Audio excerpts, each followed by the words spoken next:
Hello students, आज का हमारा लेक्चर है assignment and membership operators in Python. तो स्टार्ट करते हैं हम असाइनमेंट ऑपरेटर से।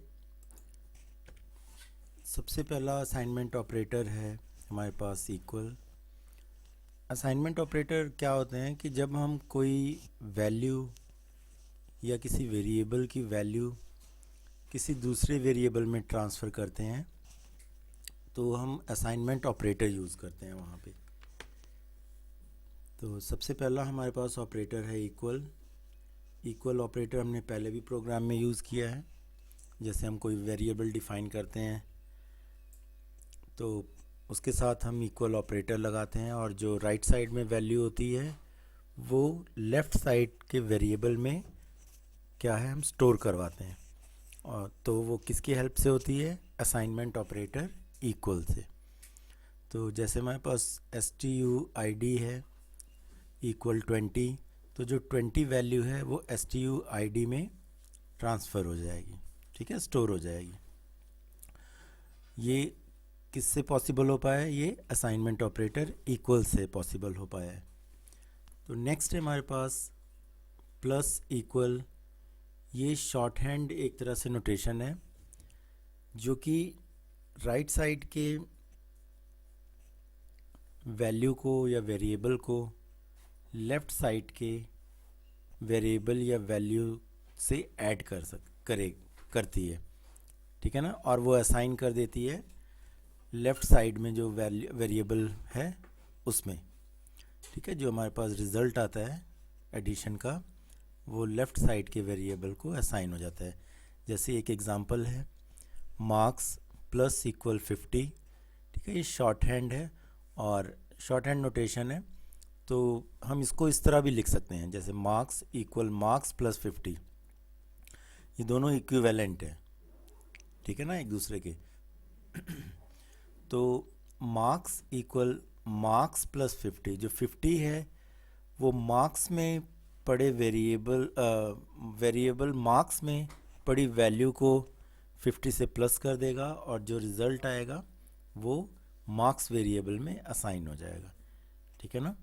तो मार्क्स में जो वैल्यू पड़ी होगी उस वैल्यू से क्या है उस वैल्यू में 50 प्लस हो जाएगा, और जो मार्क्स की वैल्यू है वो अपडेट हो जाएगी, ठीक है ना, मार्क्स वेरिएबल में स्टोर हो जाएगी मार्क्स की वैल्यू ऐड करने के बाद। इसी तरह सब्ट्रैक्शन है।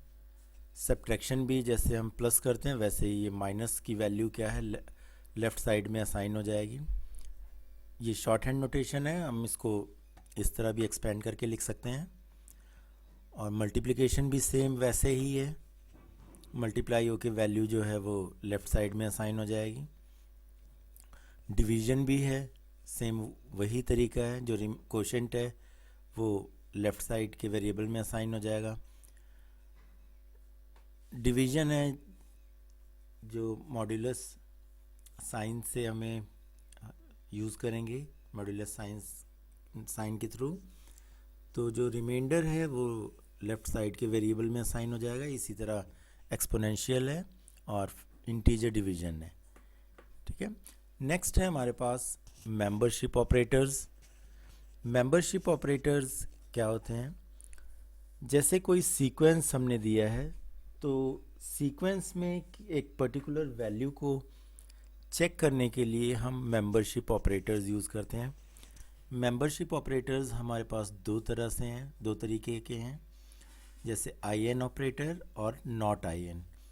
IN ऑपरेटर जैसे यहाँ पे एक एग्जांपल मैं लेता हूँ, जैसे लिस्ट 1 लिया है जिसमें 5, 10, 15, 20 है, और जब मैं इसको चेक करूँगा 10 वैल्यू IN लिस्ट 1, इसका क्या मतलब है कि जो 10 value IN list 1 means list 1 में जो ये 10 वैल्यू अवेलेबल है या नहीं। अगर अवेलेबल है तो हमें रिज़ल्ट जो आएगा वो ट्रू आएगा, और अगर अवेलेबल नहीं है तो हमारे पास रिज़ल्ट जो है वो फॉल्स आएगा, ठीक है ना। अब जैसे 10 मैंने दिया कोट्स के अंदर दिया IN L1, तो ये रिज़ल्ट फॉल्स इसलिए आएगा क्योंकि जो 10 है वो एक स्ट्रिंग टाइप की वैल्यू है, और जो L1 में जिसमें हम सर्च कर रहे हैं उसमें इंटीजर टाइप की वैल्यू स्टोर हैं, तो इस वजह से ये हमें फॉल्स दे देगा, ठीक है ना। नेक्स्ट है हमारे पास नॉट आई एन ऑपरेटर।